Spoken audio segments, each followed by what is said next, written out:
tubi-tubi diuji Allah, tidak berhenti. Tapi setidaknya ada perubahan yang saya rasakan ini Mbak Dia. Mungkin saya bisa berbagi ke sahabat ya. Apa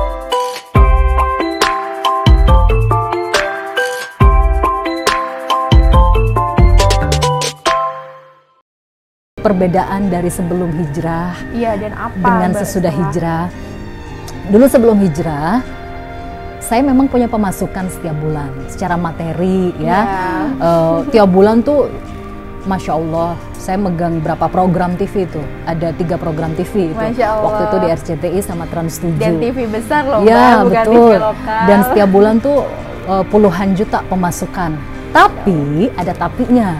Tapi kenapa saya merasa selalu kurang dan kurang gitu? Padahal ini saya megang banyak uang gitu ya. Ini analoginya. Saya megang banyak uang, tapi kok saya merasa kurang. Dan saya ibadah nggak tenang karena saya memikirkan pekerjaan-pekerjaan. Gimana kalau kita kerja di dunia seperti itu kan pressure-nya luar biasa. Apalagi waktu masih jadi jurnalis, news anchor, produser, kerja hampir 20 jam. Kejar-kejaran sama waktu. Ya, itu saya kok sholat nggak tenang gitu ya. Saya baca Al-Quran aja paling cuma berapa kali dalam sebulan gitu. Ya sekedar rutinitas aja gitu, nggak sampai masuk ke hati gitu. Itu sebelum hijrah. Saya nggak punya rumah, nggak punya mobil, tapi uang ada. Jadi kayak kurang aja gitu rasanya. Padahal kalau orang melihat pemasukan kamu sebulan puluhan juta loh, itu sudah lumayan banyak ya di zaman itu ya, di saat itu ya. Tapi kenapa kurang? Tapi setelah berhijrah, ini justru aneh ya, sahabat ya, dan juga Mbak Dia. Saya udah nggak kerja, saya bukan pegawai yang setiap bulan dapat pemasukan, tapi Allah cukupi semuanya. Allah beri saya rumah, tempat tinggal yang Masya Allah bukan tempat tinggal yang biasa gitu ya, atau bisa dikatakan kecil begitu, tapi tempat tinggal yang Masya Allah sangat-sangat nyaman gitu ya, harus saya syukuri. Saya diberi Allah mobil, ya saya diberikan Allah yang tidak terhingga, itu adalah ketenangan pada saat beribadah. Itu salah satu nikmat yang kita nggak bisa bandingkan dengan nikmat materi yang lain ya Mbak. Karena saya tidak bekerja segila dulu kan. Kalau dulu kan kerjanya keras sekali ya, hampir 20 jam sehari itu nggak berhenti-henti. Pada saat beristirahat di rumah pun masih mikirin kerjaan. Masih kepikiran, bahkan gitu. mau tidur kepikiran ya Mbak ya. Tapi setelah berhijrah itu kayak Allah tuh membuat saya tuh pelan-pelan melepaskan dunia. Dan saya belajar untuk fokus beribadah. Jadi khusyuk ya Mbak betul, fokus beribadah. Mungkin belum sempurna waktu di awal-awal tuh masih memperbaiki sholat ya, masih baca Al-Quran. Yang biasanya baca Al-Quran cuman sekedar baca, ini sudah artinya saya hayati. Dulu sebelum hijrah, kalau baca Al-Quran sekedar membaca aja. Bener-bener cuma sekedar rutinitas, ya, gugur kewajiban. Arab Latinnya aja yang dibaca. Tapi setelah berhijrah itu saya baca sampai artinya, detail perkataannya itu saya hayati, dan saya merasakan Masya Allah sampai berlinang air mata kalau baca. Seindah itu ya, kalau baca ayat suci Al-Quran, kalau kita tahu maknanya itu ya, artinya itu saya sampai berlinang air mata. Itu kenikmatan yang tidak bisa terbayarkan, dihitung dengan nominal ya. Itu nikmat sekali Masya Allah. Mbak, kalau izin nih Mbak flashback ya Mbak ya, dalam masa-masa hijrah atau masa-masa ini kan Mbak kan mohon maaf divorce ya, rumah tangga, kemudian orang tua juga kan divorce juga, itu kan pasti ada trauma-trauma ya kan Mbak. Betul. Pasti ada luka-luka lah ya. Saya saja sebagai perempuan nggak bisa membayangkan jika ada di posisi Mbak Zida, mungkin nggak se-strong itu, nggak sekuat itu. Apakah ada rasa pengen nyerah sama hidup ini, pengen udah deh selesai aja, kayaknya hidup tuh kok capek banget ya, kok kayaknya nggak ada habisnya ya diuji. Itu pernah nggak Mbak ada kayak rasa pengen kayak gitu? Bukan pernah ya, tapi sering. Allah. Boleh Mbak di-share nih Mbak pasangan BMM-nya, boleh ya Mbak?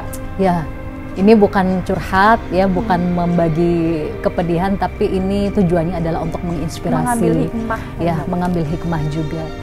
Jadi dengan ujian yang luar biasa seperti itu, bukan hanya orang tua saya yang divorce atau bercerai, tapi keluarga saya juga, saya kehilangan suami, saya kehilangan harta, karir, ya. Itu kan juga luar biasa ujian seperti itu. Ada beban psikologis ya, dicaci, ya, difitnah, dihina, itu sudah makanan saya sehari-hari ya, itu dulu ya. dikhianati, apalagi gimana sih perempuan kalau dikhianati itu ya, itu udah kita sudah mengorbankan semuanya tapi dikecewakan ya, itu tidak mudah. Kalau ditanya pernah menyerah dengan hidup, sering. Jadi saya itu sudah hampir 2 kali ya, kalau tidak salah 2 kali saya mencoba untuk mengakhiri hidup. ya, itu benar-benar mencoba Ya. bunuh diri gitu. Ya, jadi awal pertama kali saya mencoba untuk mengakhiri hidup itu di usia 15 atau 14 tahun, waktu orang tua saya bercerai. Itu saya merasa sangat kesepian sekali di rumah. Saya pulang naik angkot ya, Iya. masih 14 tahun tuh masih kecil ya. Masih Saya berani naik angkot loh. SMP lah ya, Ya, itu, saya Mbak. berani naik angkot buat nyari mama saya di mana. Kok nggak ada? Pada saya tuh nggak tahu di mana. Nggak tahu orang tua saya kemana, pada namanya lagi Oh, iya, ribut ya, betul. namanya keluarga lagi tercerai-berai. Itu saya stresnya luar biasa. Bayangkan anak masih kecil di bawah umur 17 tahun mencari orang tuanya di mana, dan sering mendengarkan keributan-keributan yang luar biasa, pertengkaran yang luar biasa. Sempat tidak kuat dengan hidup. Saya sempat nadi, ini masih ada bekasnya nih. Ya Allah, Masya Ya, Allah. oh ini nih, jadi saya ambil silet waktu itu, saya sayat-sayat Di umur 14 atau Ya, 15 itu. 14 atau 15 tahun Itu tuh. nggak ada yang tahu. Itu saya sayat-sayat, akhirnya tahu abah saya waktu itu melihat ya, kaget. Pasti, Mbak. Karena teman saya ada di situ waktu itu, salah satu sahabat saya melihat tangan saya kok banyak sayatan atau darah gitu kan. Akhirnya abah saya nangis waktu itu. Saya jarang melihat abah saya nangis ya, papa saya nangis. Akhirnya nangis melihat saya disayat-sayat seperti itu. Itu awal pertama kali saya mencoba untuk mengakhiri hidup karena capeknya Udah dengan ujian hidup. tekanan batinnya Ya, itu tekanan banget. batinnya sudah luar biasa. Iya, benar. Terus kedua, saya sempat mengakhiri hidup itu di saat divorce. Oke, kehilangan- berarti setelah mulai coba untuk berhijab dan berhijrah dong, Mbak, itu Ya, fase-fase itu. Kenapa, Ya. Mbak? ya divorce dengan suami waktu itu.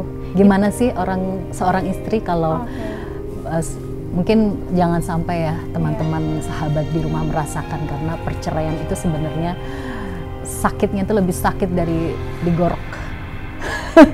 Hati itu hancur luar biasa. Bagaimana kita kehilangan orang yang kita cintai, kita sudah mengorbankan segalanya, tapi dikhianati, dikecewakan, dan kita harus melepas.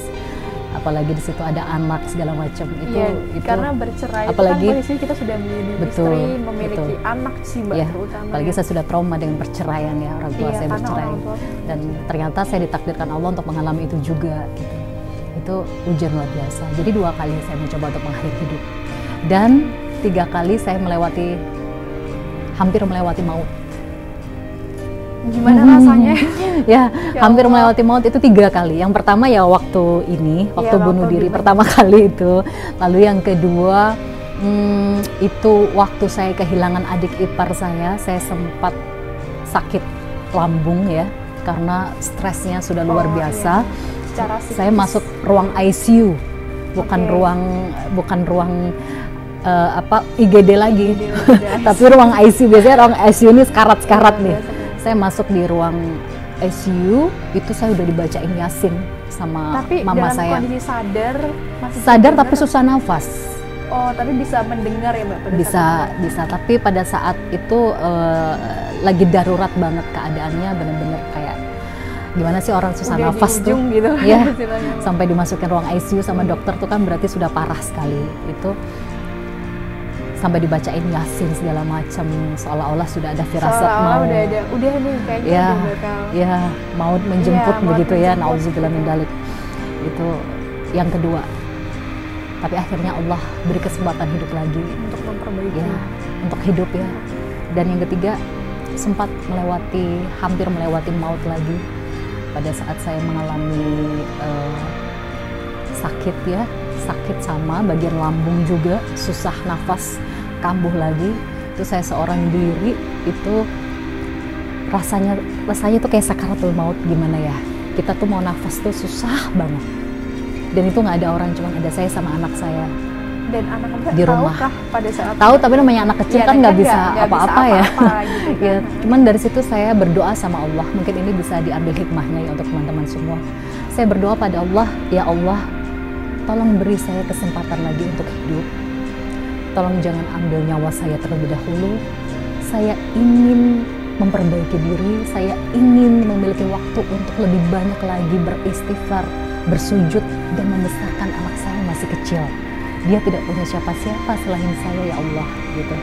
Saya menangis waktu itu ya, saya ngerasa banget kalau nyawa tuh udah kayak hampir di sini, di kerongkongan. Gimana sih? Iya. Kalau susah nafas tuh kan ngeri ya. Tapi tidak ada orang yang tahu waktu itu. Tapi saya berdoa sama Allah, ya Allah, jika Engkau ingin mencabut nyawaku, tolong ditunda dulu ya Allah. Setidaknya lihatlah anakku. Yang Mbak pikirkan benar-benar anak Mbak Iya, saat itu. anakku tidak punya siapa-siapa selain aku. Siapa yang akan membesarkannya? Siapa yang akan merawatnya, menyayanginya? Tidak ada manusia yang bisa menyayangi anak saya seperti saya menyayangi dia. Tidak ada gitu. Sampai saya tuh mohon sama Allah, ya Allah, tolong ya Allah, jangan cabut nyawaku terlebih dahulu. Itu udah kerasa banget, kalau nyawa mau dicabut tuh udah kerasa banget. Itu sakitnya luar biasa di bagian perut, lambung tuh panasnya luar biasa itu. Saya minta tolong sama Allah agar Allah memberikan hidayah, merubah hidup saya agar lebih baik. Sampai akhirnya saya hijrah lagi ke sini ya, setelah divorce cukup lama di Surabaya kan waktu itu. Oh, itu di Surabaya ya, Mbak? Iya.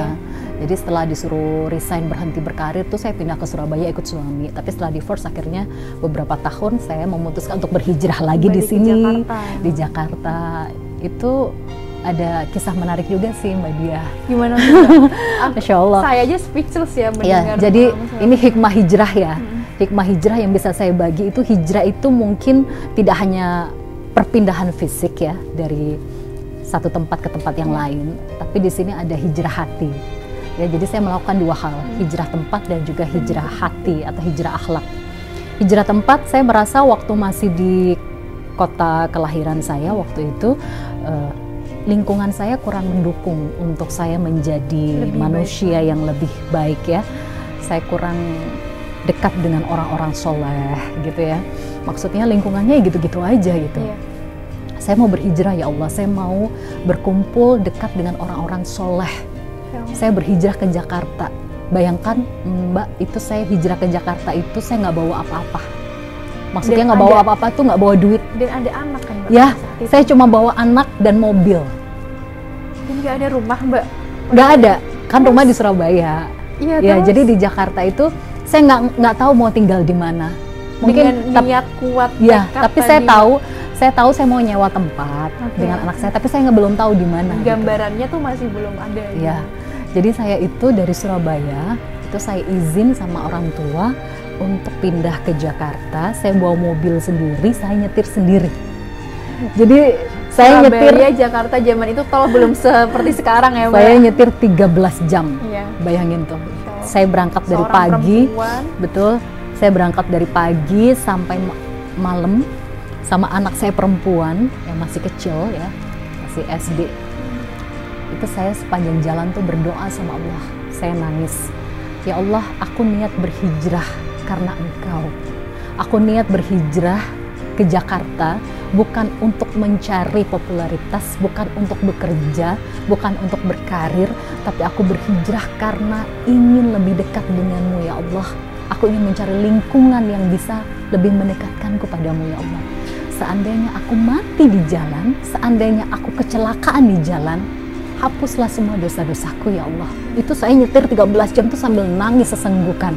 Karena sudah ujian hidup tuh bertubi-tubi terus menghantam sampai saya berkali-kali mengakhiri hidup seperti itu. Bisa bayangkan besarnya seperti apa. Jatuh bangunnya tuh jatuh bangunnya luar biasa. Jatuh. Akhirnya saya kayak menyerahkan nyawa gitu sama Allah dengan tujuan bukan untuk bunuh diri lagi ya, tapi untuk berhijrah gitu. Seandainya Allah menakdirkan saya mati di jalan, saya ikhlas ya Allah, karena saya mati ini dalam keadaan insya Allah syahid karena saya berhijrah gitu.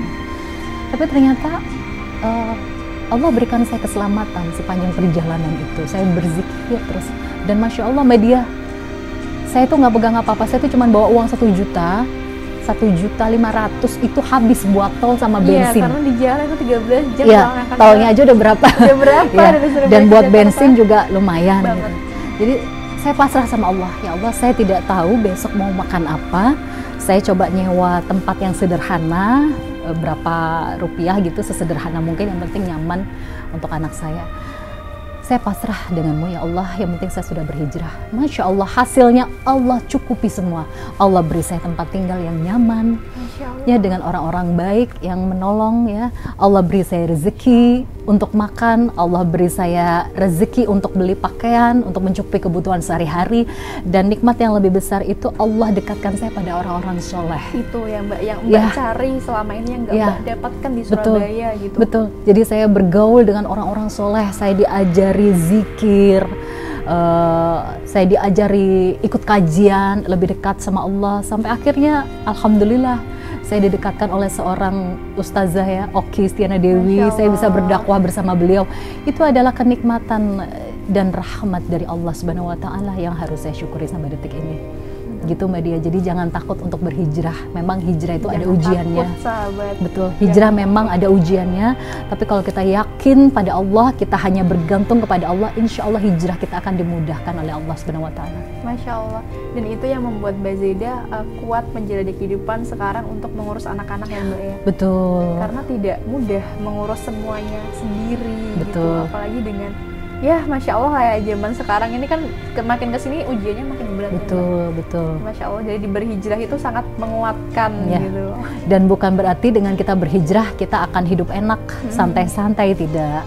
Allah akan terus uji, karena kita mau naik derajat kan, harus mau Iya. ada ujiannya. Kita mau naik kelas aja ada Ada ujian ujiannya, semester terus apalagi kan, ujian Mbak. hidup, Apalagi ya. ujian Lanjut. hidup. Tapi bagaimana caranya agar kita berhasil melewati ujian itu? Kita minta tolong sama Allah. Pertolongan Allah yang utama. Ya, sehebat apapun ujian itu, insya Allah akan bisa kita lewati jika kita selalu meminta pertolongan Allah. Sesuatu yang dianggap orang tidak mungkin, mustahil bisa melewati seperti ini. Ya, saya sendiri kalau merenungi perjalanan hidup Iya. saya, itu saya bikin film, bikin buku mungkin bagus ya. Bagus Mbak, boleh ya, banget. Dan saya merenung, saya kok bisa ya melewati ini ya? Saya kok bisa ya? Mungkin kalau Allah tidak menolong saya bisa terjebak kepada maksiat, ya, pada jalan yang salah, gitu ya. Semacam nggak masuk di logika kita gitu ya Betul, Mbak. ya. Orang tidak akan percaya, kok bisa kamu melewati itu? Saya mungkin kalau jadi kamu bisa gila, gitu. Tapi saya akhirnya merenung, ini semua bukan karena kemampuan saya. Kuasa Allah. Ini semua karena pertolongan Allah. Allah yang menolong saya sampai detik ini. Dan kalau sekarang mungkin Mbak Dia tadi melihat saya kayaknya tenang, damai. Kayak ubin masjid beneran. Sebenarnya kalau saya jawab enggak juga. Ya Allah. Sebenarnya Allah tetap menguji sampai detik ini, karena kita kalau mau naik kelas itu sampai akhir hidup kita akan Sampai diuji nanti terus sama dipanggil Allah. ya, Mbak, ya? Ya, itu akan diuji terus sama Allah, ya. Tapi Allah, insya Allah dengan pertolongan Allah kita akan bisa melaluinya, gitu. Hanya bedanya kalau dulu waktu saya diuji, saya meronta-ronta, menangis, ya, mengakhiri hidup. Bahkan saya sampai ke psikiater, minum obat penenang segala macam untuk menenangkan diri. Tapi sekarang walaupun ujian masih terus diberikan Allah, Allah selalu menguatkan begitu. Kamu kuat, kamu kuat. Saya diberi ilmu, didekatkan dengan orang-orang baik, orang-orang berilmu, orang-orang soleh. Itu insya Allah memberi kekuatan untuk kita. Keren banget Mbak Zeda.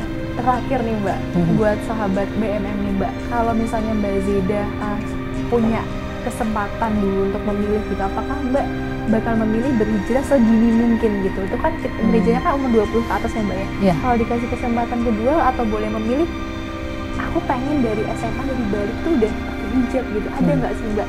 Iya, memang memakai hijab itu tidak mudah, ya. Jadi kita tidak boleh ngejudge orang yang belum berhijab, itu tidak boleh. Malah kita harusnya mendoakan.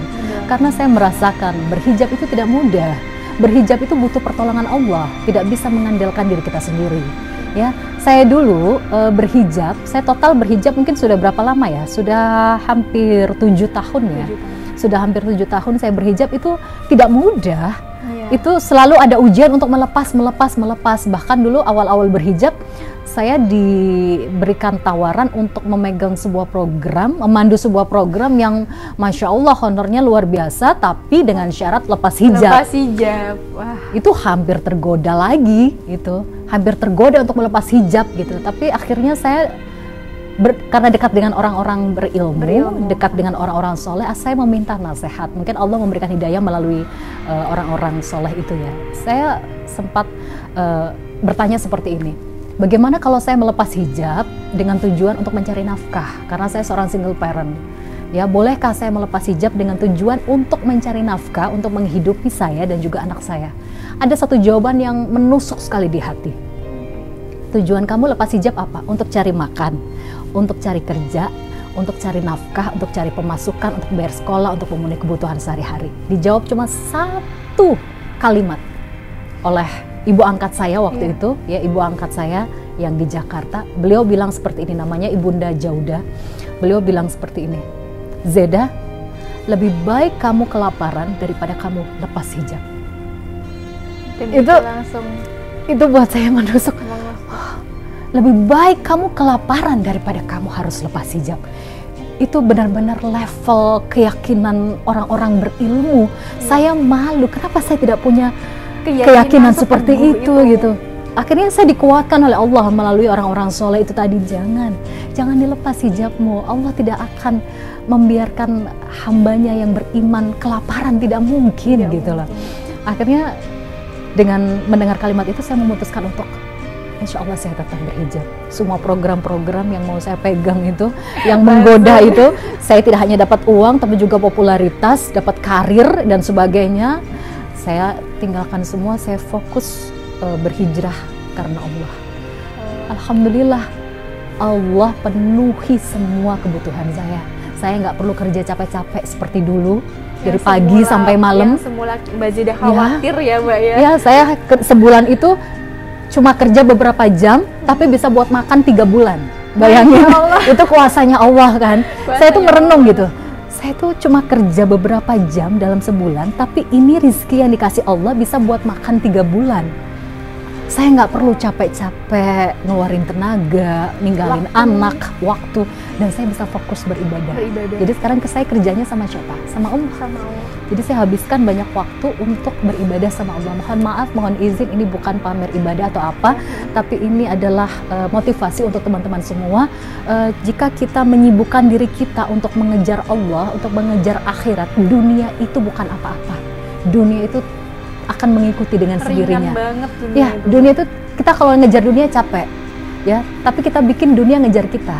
Caranya sibukkan diri dengan ibadah, dengan mendekat kepada Allah, berzikir, perbaiki sholat, banyak baca ayat suci Al-Quran. Insya Allah itu namanya rezeki akan datang sendiri. Tanpa kita harus capek-capek kerja. Allah ngasih dari banyak pintu, semua pintu dibuka sama Allah. Masya Allah. Masya Allah. Masya Allah Mbak Zeda. Kisahnya untuk kami nih para milenial gitu kan ya Mbak ya, sangat-sangat membuka kita nih. Kita kan selama ini milenial ini mikirnya masih nanti aja lah hijrah, nanti aja lah nunda-nunda, masih pengen kita senang-senang. Tapi dari kisah Mbak Zeda nih, saya pribadi sebagai milenial merasa kalau saya bisa memulai hijrah sedini mungkin, sesegera mungkin, kenapa harus nunggu besok? Kan kita nggak tahu umur kita sampai kapan. Apalagi pas Mbak tadi cerita tentang hampir sakaratul maut dan sebagainya, yang Mbak cerita sakitnya begitunya itu langsung, ya Allah, apakah kita nih udah siap untuk di fase itu gitu? Masya Allah Mbak Zeda, makasih banget udah mau nih berbagi ke sahabat BMM di episode perdana bersama Zeda Salim, Masya Allah. Dan mungkin ada pesan terakhir nih Mbak buat para milenial nih. Gitu. Satu pesan saya buat para milenial ya, buat sahabat-sahabat yang dirahmati Allah di rumah. Sekarang ini kan teknologi sudah makin canggih ya, ada media sosial ya, banyak sekali sumber media sosial. Media sosial ini ibarat pedang atau pisau ya. Kalau kita bisa menggunakannya dengan benar, maka pisau itu akan bermanfaat. Tapi kalau kita tidak bisa menggunakannya dengan baik, maka pisau itu justru akan membahayakan kita. Jadi intinya di zaman yang makin modern seperti ini, teknologi yang makin modern seperti ini, manfaatkan media sosial yang dianalogikan sebagai pisau tadi, itu untuk kebaikan. ya. Kalau zaman saya dulu belum ada medsos seperti ini ya. Saya kalau beribadah, kajian harus datang jauh-jauh. Tapi sekarang dengan kita cukup memfollow akun-akun yang bermanfaat, yang berisi tentang kebaikan agama, insya Allah Allah akan memberikan pertolongan lewat situ. Ya, itu otomatis di beranda kan akan muncul tuh hadis-hadis, petuah-petuah nasihat, kisah-kisah tauladan. Kalau kita follow yang baik-baik, kalau kita follow yang negatif, yang gosip, yang lambe-lambe nggak jelas itu, yang suka bergibah itu, aduh, kita akan terbuang sia-sia waktu kita hidup ya.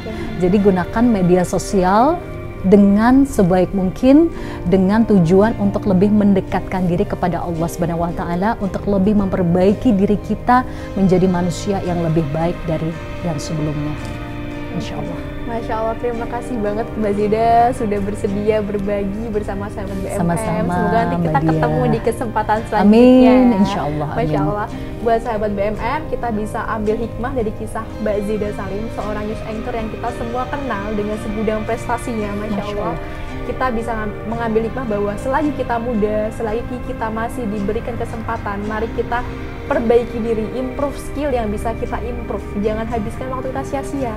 Gunakan segala media sosial, segala fasilitas kita untuk kebaikan. Dan jangan lupa tekuni ilmu agama, cari ilmu agama, karena bisa jadi kita tidak menjalankan kewajiban bukan karena kita tidak mau, tetapi karena kita tidak tahu. Masya Allah, jangan lupa klik subscribe, like, dan jangan lupa share ke sebanyak-banyaknya jaringan kita, karena kalau misalnya program yang tidak baik saja semangat men-share, bagaimana jika program kebaikan ini kita harus semangat juga nih dan lebih semangat lagi. Oke, sampai jumpa di BMM Story selanjutnya. Saya Diah Pitaloka, pamit undur diri. Wassalamualaikum warahmatullahi wabarakatuh. Waalaikumsalam.